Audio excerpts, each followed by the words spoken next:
Hello, welcome to my crafting channel. It's Paula here. Today we are going to look at reimagining a single page layout into a double page. I'm going to use the Close to My Heart Make It From Your Heart Volume 5 book, pattern number 9, to help us out. So as you can see, I am going to start using the mix and range that's in our January to March catalogue. It's a really great, lovely, bright set of papers with so many different little patterns in it. So I'm only going to use little strips in this layout just to give a bit of colour in the background. You can also see I went off into a little bit of embossing, dry embossing with the toffee coloured paper just to give it a little bit more texture, and it is an old embossing folder from Close to My Heart with arrows over it. I pulled out some arrows from a fun stamp set that we've currently got available in our core catalogue. It is to do with our travel range, in fact, and it's been extremely popular, this one. I love all the different icons on it, and are we there yet? Now I'm going to start laying out the photos similar to what you see in the single page. And in the bottom of this page, you'll notice that there are a lot of triangles representing mountains. So I'm just showing you how I cut a few of those triangles up. I typically will just go and grab a square and take a diagonal cut. At times I will use a rectangle if I want to make the pattern a little bit more straight, dimensional, but in most of these cases I've managed to just use a square to create the triangle. So as you can see, I'm layering them all up, and I'm going to make the edges of these mountains stand out a little bit more by using my ink, my toffee ink, to go around the outside. I pull in that fun stamp set once again because it has got a few neat icons, and I'm just going to create a few extra embellishments to pop onto the page. I am using a mix of melon and paprika inks, as well as sapphire and toffee. So those colours are going to stand out quite nicely against the colourful backdrop. I do this little tag as well. In fact, I don't end up using it, but it is going to be a great one for another layout coming up. So here we go, we finish off doing all the little edges. I've got all my bits and pieces together, and now I can start to overlap them.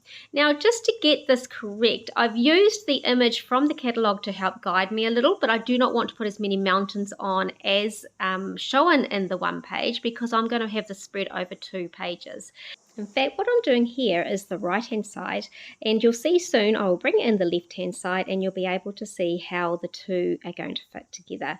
It is a little bit of fussing and playing, and you will thoroughly enjoy this stage just to getting it just about right. I do like how that triangle element, love this place, works really well with the mountains as well.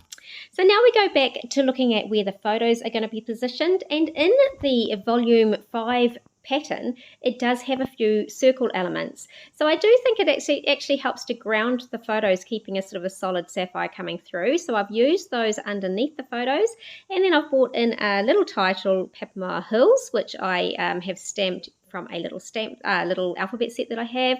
And now I'm also going to put in some journaling strips. I really love these strips. They help to just add a little bit of definition to your journaling, make it so easy. You don't have to go away and do any typing up or fussy cutting of little bits of white daisy to make it work. However, I did notice with all of these different angles on this layout, I did have to bring in my T-ruler to help straighten up those because they were going on a bit of an angle.